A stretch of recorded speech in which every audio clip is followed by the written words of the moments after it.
Assalamualaikum warahmatullahi wabarakatuh. Perkenalkan, nama saya Maximus.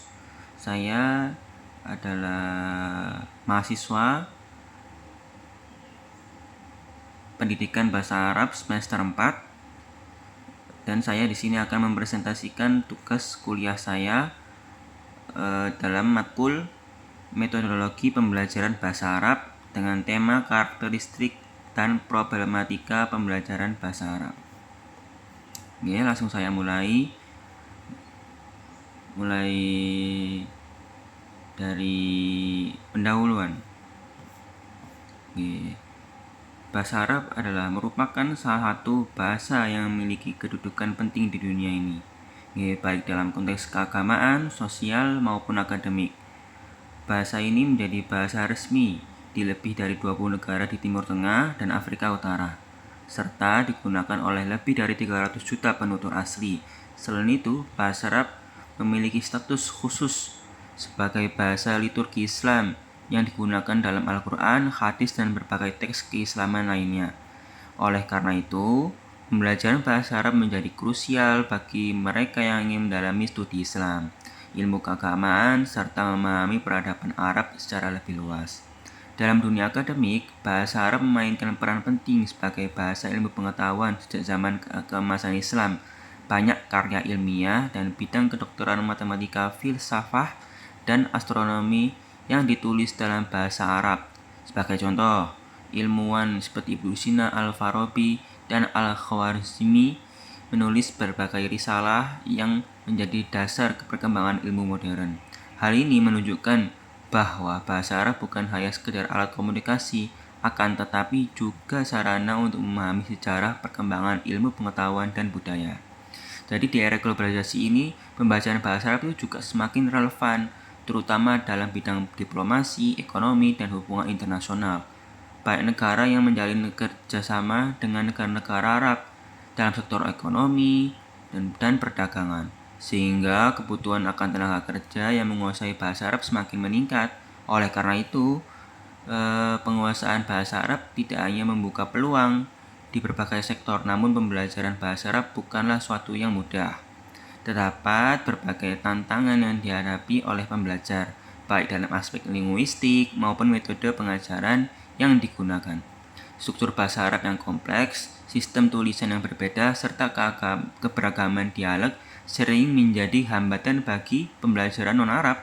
Selain itu, kurangnya lingkungan yang mendukung penggunaan bahasa Arab dalam kehidupan sehari-hari membuat proses pembelajaran itu juga semakin sulit.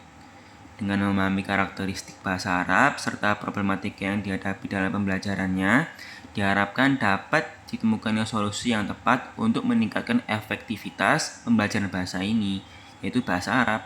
Oleh karena itu, dengan presentasi saya ini akan membahas secara sedikit mendalam mengenai karakteristik bahasa Arab, tantangan yang dihadapi dalam pembelajaran dan proses pembelajarannya, serta berbagai strategi yang dapat diterapkan untuk meningkatkan penguasaan bahasa Arab bagi pembelajaran non-Arab. Kita lanjut. Jadi, karakteristik pembelajaran bahasa Arab itu ada 3 poin-poin yang saya berikan, yaitu yang pertama adalah sistem tulisan yang berbeda, yang kedua adalah struktur gramatikal yang kompleks, dan yang ketiga adalah keberagaman dialog atau aksen. Jadi, sistem tulisan yang berbeda dalam bahasa Arab menggunakan sistem tulisan yang unik, yaitu huruf hijaiyah terdiri dari 28 huruf berbeda dengan alfabet Latin yang umum yang kita gunakan biasanya ini. Dalam bahasa-bahasa Eropa, tulisan Arab dibaca dari kanan ke kiri. Selain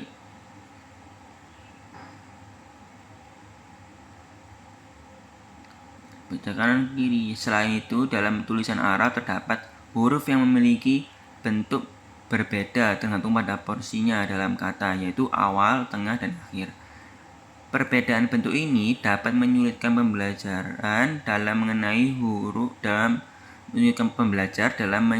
huruf ketika digunakan dalam kata. Jadi, sistem tulisan bahasa Arab itu juga memiliki ciri khas lain, yaitu penggunaan harokat atau tanda baca yang menentukan vokalisasi sebuah kata.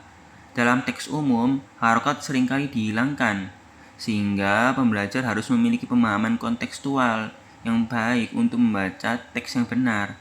Hal ini menambah tantangan bagi pemula yang masih bergantung pada harokat untuk memahami bacaan. Selain itu, sistem tulisan Arab memiliki beberapa huruf yang mirip satu sama lain. Selain itu, sistem tulisan Arab memiliki beberapa huruf yang mirip, seperti mungkin huruf ba, ta, sa, yang hanya membedakan oleh jumlah titik atau di atasnya atau di bawahnya. Itu kan ta titik di atas 2, sa titik di atas 3. Begitu juga dengan huruf-huruf seperti jim, kha, kho yang memiliki bentuk dasar serupa tetapi berbeda dalam pengucapan. Hal ini dapat membingungkan pembelajar yang belum terbiasa. Untuk orang-orang awam yang belum mengenal huruf hijaiyah yang dari 0, itu mungkin untuk mengenal huruf hijaiyah lumayan memakan waktu, apalagi untuk usia yang lebih tua ya. Jadi mungkin bisa membingungkan pembelajar yang belum terbiasa dengan perbedaan subtil dalam bentuk dan pengucapan huruf-huruf ini. Salah satu aspek penting dalam tulisan Arab adalah ketiadaan huruf kapital. Berbeda dengan alfabet Latin yang menggunakan huruf besar untuk menandai awal kalimat atau nama khusus. Bahasa Arab tidak memiliki sistem ini, sehingga sebagai gantinya pembelajar harus bergantung pada pemahaman konteks dan tanda baca untuk mengenali struktur kalimat dengan lebih baik. Tidak hanya itu, sistem tulisan Arab juga memiliki berkaitannya erat dengan kaligrafi dan estetika visual dalam budaya Arab dan Islam. Tulisan Arab sering digunakan dalam seni kaligrafi yang membuatnya tidak hanya berfungsi sebagai alat komunikasi, akan tetapi juga sebagai bentuk ekspresi seni. Oleh karena itu, pembelajar bahasa Arab seringkali mencangkup aspek estetika ini, yang dapat menambah dimensi tambahan dalam memahami bahasa ini. Lalu yang kedua, struktur gramatikal yang kompleks. Bahasa Arab itu memiliki tata bahasa yang sangat kaya dan kompleks. Bahkan saya pun yang sudah lama belajar, saya masih kiranya belum terlalu ahli untuk memahami perubahan dalam bentuk kata dalam bahasa Arab. Salah satu cirinya khasnya adalah sistem morfologi yang kita sebut adalah tasrif, di mana kata-kata dalam bahasa Arab mengalami perubahan bentuk berdasarkan waktu, jumlah dan gender. Misalnya, dalam kata kerja terdapat perubahan bentuk untuk kata kerja lampau, yaitu fi'il madhi. Kata kerja adalah fi'il madhi, yaitu adalah kata kerja yang lampau. Sekarang ini adalah mudhari atau perintah adalah amar. Perubahan ini tidak hanya terjadi dalam akar kata, akan tetapi juga dalam pola kompleks yang harus dikuasai oleh pembelajar. Selain itu, bahasa Arab memiliki sistem jumlah. Bisa kita sebut mufrad itu tunggal, musanna itu bentuk 2, jamak lebih dari 3 atau lebih. Ya, jamak itu 3 atau lebih. Yang berbeda dengan bahasa lainnya. Biasanya kalau bahasa Inggris itu hanya bentuk tunggal dan bentuk jamak, nggak ada untuk bentuk duanya. Dan kalau bahasa Arab ada bentuk duanya. Dalam bahasa Arab juga tidak hanya ada bentuk tunggal dan jamak seperti dalam bahasa Indonesia atau bahasa Inggris, tapi juga dalam bentuk ganda seperti musanna untuk menyatakan 2 objek atau 2 orang. Hal ini menambah kompleksitas dalam memahami struktur kalimat. Sistem gender dalam bahasa Arab juga cukup unik, di mana setiap kata benda memiliki jenis kelamin, yaitu mudzakkar untuk laki-laki dan mu'annas untuk perempuan. Gender ini tidak selalu berhubungan dengan jenis kelamin biologis. Nah, ini yang penting. Jadi tidak selalu berhubungan dengan jenis kelamin biologis suatu objek, tapi lebih pada kaidah bahasanya. Contohnya asyams, yaitu matahari, termasuk mu'annas. Kalau dalam tata bahasa Islam, asyams, matahari itu adalah kita sebut kata dalam bentuk mu'annas atau bentuk perempuan. Sementara qamar itu bentuk mudzakkar atau bentuk kata laki-laki dalam hal konjungsi kata kerja. Dalam hal konjungsi kata kerja, bahasa Arab memiliki banyak perubahan wazan yang harus dihafal oleh pembelajar. Jadi wazan-wazan ini menentukan bentuk dasar kata kerja serta bagaimana kata tersebut berubah ketika digunakan dalam berbagai konteks. Misalnya kata kerja kataba fil madhi ya. Yang sudah menulis dapat berubah menjadi yaktubu, yaitu sedang menulis. Kataba sudah menulis, atau yaktubu sedang menulis untuk saat sekarang, atau uktub tulislah.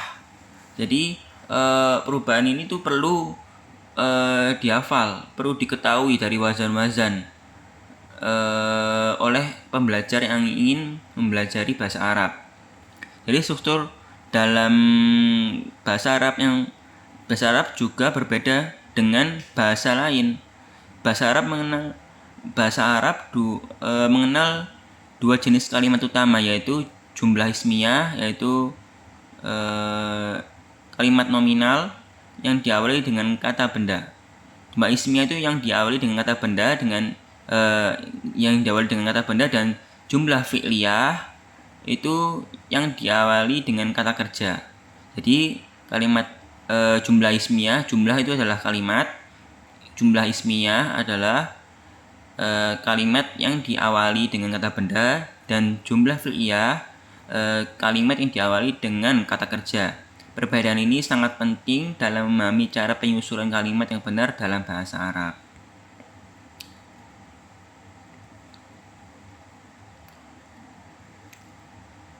Jadi ketiga adalah keberagaman dialek. Bahasa Arab memiliki berbagai dialek yang berbeda-beda di berbagai negara dan wilayah.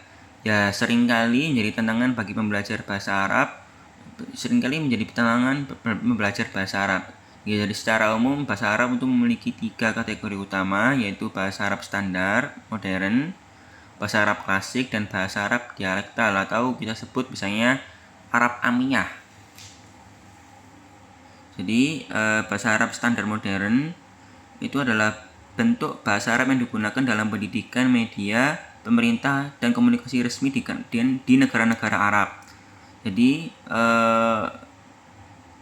modern standar Arabik atau MSA ini merupakan versi modern dari bahasa Arab klasik yang disederhanakan dalam tata bahasa dan kosakata agar lebih mudah dipahami oleh masyarakat Arab secara umum. Namun meskipun MSA ini dipahami secara luas di dunia Arab, bahasa ini bukan bahasa ibu bagi penutur asli, melainkan dipelajari di sekolah dan digunakan dalam situasi formal. Hal ini menjadi tantangan bagi pembelajar bahasa Arab karena dalam kehidupan sehari-hari,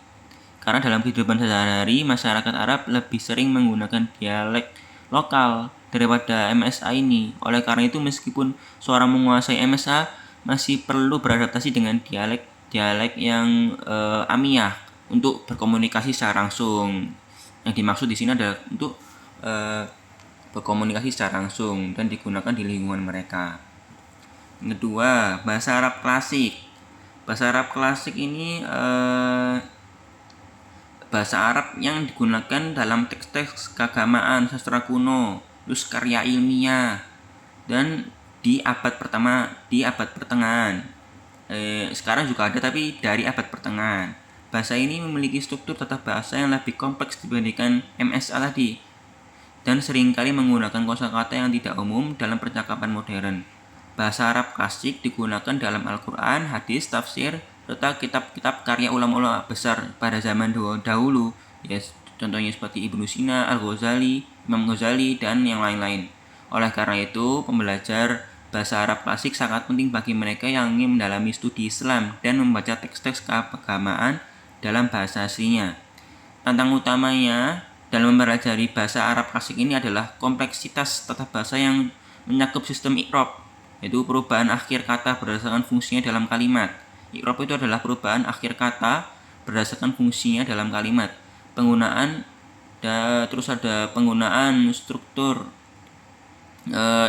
sintaksis yang lebih formal, serta kosakata yang tidak terlalu relevan dalam percakapan modern. Jadi kata-katanya itu kadang-kadang kita juga jarang dengar dalam percakapan bahasa Arab modern. Selain itu, teks-teks klasik sering kali menggunakan gaya bahasa yang puitis dan retoris, yang menuntut pemahaman mendalam terhadap konteks budaya dan sejarah Arab. Terus yang terakhir adalah bahasa Arab dialektal atau kita sebut bahasa Arab Amiyah adalah bentuk bahasa Arab yang digunakan dalam percakapan sehari-hari oleh masyarakat Arab di berbagai negara. Jadi setiap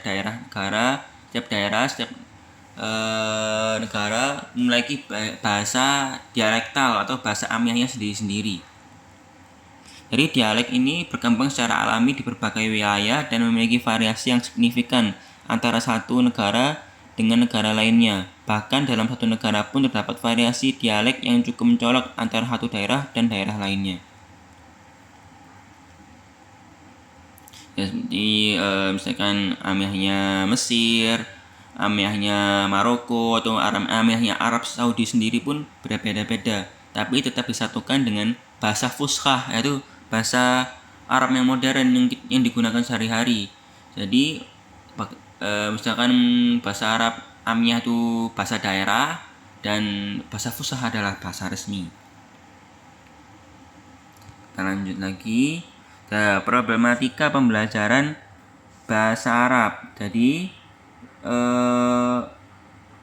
problematika dalam pembelajaran bahasa Arab ini saya rangkum menjadi tiga poin, yaitu kesulitan dalam fonologi, yang kedua problem dalam kosakata, dan ketiga adalah problem pada tata bahasa. Kita lanjut. Jadi fonologi dalam bahasa Arab memiliki karakteristik unik yang membuatnya menjadi tantangan tersendiri bagi pembelajaran non-Arab. Salah satu aspek yang menonjol adalah keberagaman huruf-huruf yang tidak ditemukan dalam banyak bahasa lain, seperti huruf-huruf konsonan enfatik, yaitu zoto, dot, so, serta bunyi khas seperti ha, kho, ain. Pengucapan huruf-huruf ini seringkali menjadi kendala bagi pembelajar yang tidak terbiasa dengan sistem fonetik bahasa Arab. Selain itu, bahasa Arab juga memiliki sistem fonem panjang dan pendek dalam vokal yang memiliki makna kata secara signifikan. Misalnya antara kata-kata ba menulis, kutiba ditulis, naibul fa'il ini terletak pada perubahan vokal yang dapat menyebabkan kesalahan dalam pemahaman dan penggunaan bahasa jika tidak diperhatikan dengan baik. Kalau nggak ada harokatnya kan bingung, jadi kita harus lihat syi'ahu kalamnya. Kelihatannya juga tulisannya ka, ta, ba, tapi entah itu kutiba, kataba, kan kita nggak tahu ya. Nah, terus sistem fonologi dalam bahasa Arab juga mencangkup aturan tajwid dalam pengucapan huruf, terutama dalam konteks membaca Al-Quran. Banyak pembelajar yang mengalami kesulitan dalam membedakan antara suara tebal dan tipis. Lalu seperti perbedaan antara sin, shot, itu juga perlu belajar tajwid ya, yang jika salah diucapkan dapat mengubah arti kata secara drastis. Hal ini menjadi tantangan khusus bagi mereka yang mempelajari bahasa Arab dalam konteks keagamaan dan akademik. Selain itu, dalam percakapan sehari-hari, konteks keagamaan dan sehari-hari, banyak dialek Arab yang memiliki variasi fonetik. Ya, berarti yang signifikan contohnya dalam bahasa Arab standar atau bahasa modern fusha, huruf qaf diucapkan dengan bunyi ki, sementara dialek Mesir yang diucapkan sebagai hamzah, sehingga kata kola dia berkata dalam dialek Mesir itu bisa al, ya dibaca misalkan kolbi jadi albi. Itu kalau bahasa amiyah ya, kalau bahasa Mesir, karena amiyah juga gitu, amiyah Mesir. Jadi kebingungan bagi pembelajar yang baru mengenal bahasa Arab, ini juga jadi kebingungan dari belajar bahasa Arab. Karena saya juga pernah diceritakan oleh dosen-dosen saya yang dari Mesir, dulu belajar di Mesir, itu kadang kebingungannya dosennya katanya itu kadang ngomong amiyah, kadang ngomong fusha, itu yang membuat kebingungan mahasiswa. Mungkin untuk yang pemula ya mungkin, tapi kalau sudah kebiasaan mungkin tidak. Jadi untuk mengatasi tantangan fonologi ini, pembelajar perlu mendapatkan pelatihan yang intensif dalam pelafalan dan mendengarkan bahasa Arab dari penutur asli. Jadi pendekatan berbasis audiolingual serta penggunaan teknologi seperti aplikasi pengenalan suara dapat membantu meningkatkan kemampuan fonetik pembelajaran secara bertahap. Terus Problem dalam kosakata. Poin kedua, bahasa Arab memiliki sistem pembentuk kata yang kompleks dan fleksibel, yang memungkinkan kata-kata dibentuk melalui proses derivasi, dan infleksi. Hal ini menyebabkan bahasa Arab memiliki kosakata yang sangat kaya dan beragam. Dalam konteks pembelajaran, penguasaan kosakata menjadi elemen kunci dalam memahami dan menggunakan bahasa Arab secara efektif. Menurut Rusdi Ahmad Tu'aimah, seseorang tidak dapat menguasai suatu bahasa tanpa memahami kosakata yang ada di dalamnya.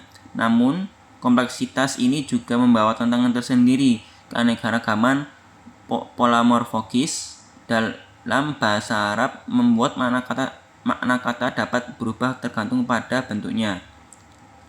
Perubahan derivasi dan infleksi penggunaan kata kerja, af'al, serta konsep mufrad, musanna, jamak, taknis, dan tazkir seringkali menjadi kendala bagi pembelajar yang belum terbiasa dengan struktur bahasa Arab. Selain itu, dalam konteks pembelajaran bahasa Arab terdapat fenomena serapan kata dari bahasa Arab ke dalam bahasa Indonesia atau bahasa daerah yang dapat menjadi tantangan sendiri. Meskipun dapat memberikan keuntungan secara familiaritas, serapan ini juga seringkali menyebabkan distorsi makna dan perubahan lafal. Antara lain seperti pergeseran makna kata serapan ya. Jadi beberapa kata Arab itu telah diserap menjadi pergeseran makna, mengalami pergeseran makna dalam bahasa Indonesia, misalnya seperti ungkapan Masya Allah. Masya Allah itu dalam bahasa Arab digunakan untuk mengungkapkan rasa kagum terhadap sesuatu yang luar biasa. Akan tetapi dalam bahasa Indonesia itu sering digunakan dalam konteks yang seperti keluhan, nggak sering ya, mungkin ada yang mengerti dan kadang semuanya disamaratakan Masya Allah, entah itu baik buruk Masya Allah. Jadi kayak seperti lalu ada perubahan fonetik dalam bahasa Arab asli. Contoh lainnya seperti berkat yang berasal dari barokah, dan kata kabar yang berasal dari kata khobar. Ketika diadaptasi ke dalam bahasa Indonesia, terjadi perubahan pengucapan yang dapat mengaburkan keterkaitan dengan kata aslinya. Lalu perubahan makna tanpa perubahan bentuk lafal, seperti kata kalimat. Ini saya juga sempat keliru ya dulu waktu awal belajar. Itu yang berasal dari kalimah, yang dalam bahasa Arab itu artinya kata satu. Namun dalam bahasa Indonesia, kata ini mengalami pergeseran makna menjadi susunan kata yang memiliki makna lengkap. Jadi kalimat itu kan panjang kalimatnya. Kalau dalam bahasa Arab kan kata satu. Dan kalau kalimah dalam bahasa Arab itu satu kata. Padahal dalam bahasa Arab istilah yang lebih tepat untuk konsep ini adalah jumlah. Jumlah itu kalimat. Jadi jumlah yakni kalimat fi lughati Indonesia, atau misalkan tarkib lah. Untuk mengatasi tantangan ini, pembelajar bahasa Arab harus memahami dengan baik perbedaan antara kosakata asli asli dalam bahasa Arab dan bentuk serapan dalam bahasa lain. Hal ini akan membantu dalam penggunaan yang lebih akurat serta mengurangi kesalahan dalam memahami makna kata dalam berbagai konteks.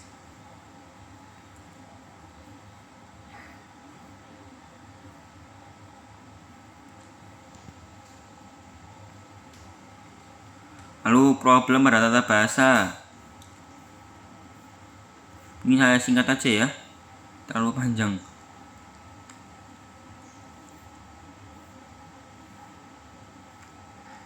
Jadi bahasa Arab memiliki sistem tata bahasa yang kompleks yang mencakup aturan qawaid dan i'rab. Salah satu tantangan terbesar dalam mempelajari bahasa Arab adalah memahami bagaimana kata-kata berubah bentuk sesuai dengan konteks penggunaan dalam kalimat. Perubahan ini tidak hanya menjadi kata kerja atau fiil, tetapi juga pada kata benda yaitu isim dan kata sifat yang bergantung pada peran sintraksis dalam kalimat. Jadi jadi problem dalam tata bahasa itu seperti nomor 1 ini, konsep i'rab dan tantangannya. Jadi i'rab ini bahasa Arab mengacu pada perubahan akhir kata sebuah kalimat berdasarkan fungsinya, seperti subjek, objek, atau lainnya. Lalu qawaid dalam pembentukan kalimat. Jadi bahasa Arab memiliki sistem tata bahasa yang sangat terstruktur ya, yang mencakup berbagai kata kerja, seperti kata kerja itu fiil, kata benda isim, dan kata keterangan harf. Jadi pembelajaran sering mengalami kesulitan dalam memahami bagaimana kata kerja berubah tergantung pada subjeknya. Seperti kata kerja dalam bahasa Arab mengalami perubahan berdasarkan mufrad, musanna, jamak, dan lain-lain. Lalu yang ketiga adalah kesulitan dalam struktur jumlah. Bahasa Arab mengenal dua jenis kalimat, yaitu jumlah ismiyah dan jumlah fi'liyah seperti yang saya terangkan tadi. Jadi struktur kalimat dalam bahasa Arab sering kali berbeda dari bahasa lainnya, di mana dalam jumlah ismiyah subjek dapat didahulukan tapi sebaliknya dalam jumlah fi'liyah kata kerja itu muncul terlebih dahulu daripada subjeknya. Nah, struktur kata seperti ini tidak ada dalam bahasa Indonesia. Tapi di bahasa Arab tuh bisa kata kerja dulu baru subjeknya. Lalu yang terakhir adalah kurangnya latihan dan penerapan tata bahasa. Satu kendala utama dalam penguasaan tata bahasa Arab adalah kurangnya latihan dalam penerapan aturan, qawaid, dan i'rab dalam percakapan sehari-hari. Jadi pembelajaran seringkali terfokus pada teori tanpa memberikan cukup kesempatan bagi pembelajar yang mempraktekkan penggunaannya secara aktif. Ini seperti di pesantren-pesantren. Jadi pesantren itu lebih fokus pada qawaid membaca kitab. Tapi untuk disuruh berbicara Arab secara langsung itu mungkin bisa dibilang hampir tidak bisa ya. Mungkin tahu katanya tapi untuk diucapkannya mungkin bingung. Lalu kita lanjut solusi dalam pembelajaran bahasa Arab. Ya, yang pertama adalah pendekatan komunikatif dalam pembelajaran, yang kedua peningkatan akses terhadap sumber belajar, ketiga penciptaan lingkungan berbahasa Arab. Jadi yang pertama adalah pendekatan komunikatif dalam pembelajaran bahasa Arab menitik beratkan pada penggunaan bahasa sebagai alat komunikasi yang efektif. Model ini terfokus pada keterampilan berbicara, mendengar, membaca, dan menulis dalam konteks nyata. Dengan demikian, pembelajaran tidak hanya berorientasi pada hafalan tata bahasa dan kosakata, akan tetapi juga pada penerapan bahasa dalam situasi kehidupan sehari-hari. Pendekatan ini mengadopsi konsep pembelajaran berbasis interaksi di mana siswa diberikan kesempatan untuk berkomunikasi dalam bahasa Arab melalui diskusi, simulasi percakapan, dan peran bermain dan aktivitas kelompok. Melalui metode ini, siswa lebih aktif dalam belajar dan dapat mengembangkan rasa percaya diri dalam menggunakan bahasa Arab secara lisan maupun tulisan. Jadi praktek itu juga diperlukan ya. Belajar teori aja itu mungkin bisa, tapi prosesnya lebih lama daripada praktek langsung. Ya, kita lanjut. Yang kedua adalah peningkatan akses terhadap sumber belajar. Jadi peningkatan akses terhadap sumber belajar dalam pembelajaran bahasa Arab menjadi salah satu faktor penting yang dapat menunjang efektivitas proses pembelajaran. Seiring dengan perkembangan teknologi dan kemajuan digitalisasi, sumber belajar tidak lagi terbatas pada buku teks konvensional atau kelas formal, akan tetapi juga meluas ke berbagai platform digital yang menawarkan kemudahan dan fleksibilitas dalam mengakses materi pembelajaran. Jadi pembelajar bahasa Arab kini dapat memanfaatkan berbagai aplikasi pembelajaran seperti kursus daring, video interaktif, serta bahan ajar dalam format yang digital yang dapat kita akses kapan saja. Hal ini memberikan kesempatan bagi mereka yang ingin belajar secara mandiri tanpa tergantung pada keberadaan guru dan institusi pendidikan formal. Tapi saya kira perlu catatan juga tetap perlunya guru dalam pembelajaran. Jadi apabila ada salahnya dan kurangnya, guru itu tetap bisa mengawasi dan mengarahkan mana yang lebih benar dan mana yang kurang tepat. Jadi seperti itu. Dan yang terakhir adalah menciptakan penciptaan lingkungan berbahasa Arab.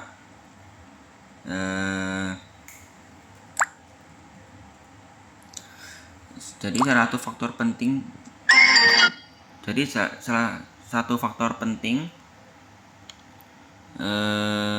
dalam pembelajaran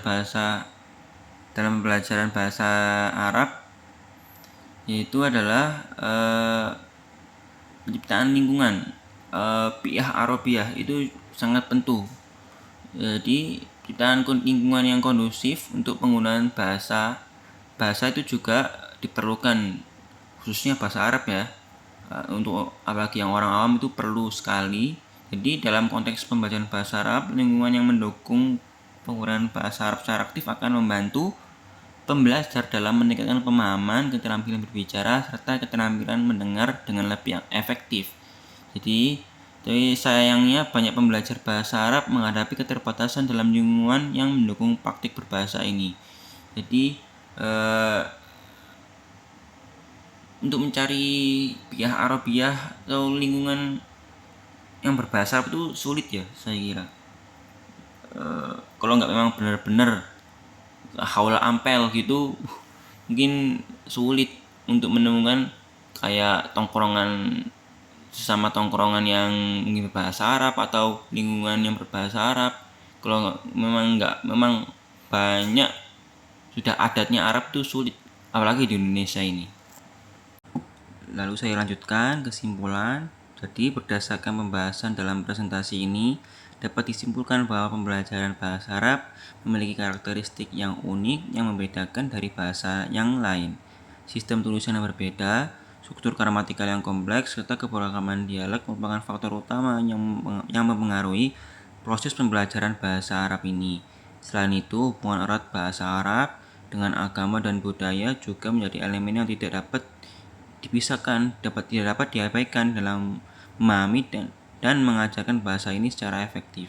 Namun, pembelajaran bahasa Arab juga menghadapi berbagai tantangan, seperti kesulitan dalam fonologi, problem dalam kosakata, kompleksitas tata bahasa, serta problem dalam struktur kalimat menjadi hambatan yang sering dihadapi oleh pembelajar, terutama yang tidak memiliki latar belakang bahasa Arab ini, bahasa Semit, bahasa yang ada di Timur Tengah. Oleh karena itu, pendekatan yang tepat diperlukan untuk mengatasi problematika tersebut. Jadi, saya kira dalam era teknologi saat ini, berbagai inovasi dapat diterapkan untuk meningkatkan efektivitas pembelajar bahasa Arab. Jadi, seperti penggunaan aplikasi pembelajaran, pendekatan komunikatif, serta peningkatan akses terhadap sumber belajar dapat membantu pembelajar memahami dan menguasai bahasa Arab dengan lebih baik. Selain itu, penciptaan lingkungan berbahasa Arab, baik secara langsung maupun melalui digital, bi'ah Arabiyah itu perlu juga berperan penting dalam meningkatkan keterampilan berbahasa. Dengan memahami karakteristik, problematika, dan solusi dalam pembelajaran bahasa Arab ini, diharapkan proses pembelajaran dapat dilakukan dengan lebih efektif dan lebih efisien. Dukungan dari pendidik, lembaga pendidikan, serta pemanfaatan teknologi yang tepat akan menjadi kunci keberhasilan dalam menguasai bahasa Arab secara optimal. Nah, terima kasih dari saya. Sekian, mohon maaf apabila ada salah kata. Sekian dari saya. Assalamualaikum warahmatullahi wabarakatuh.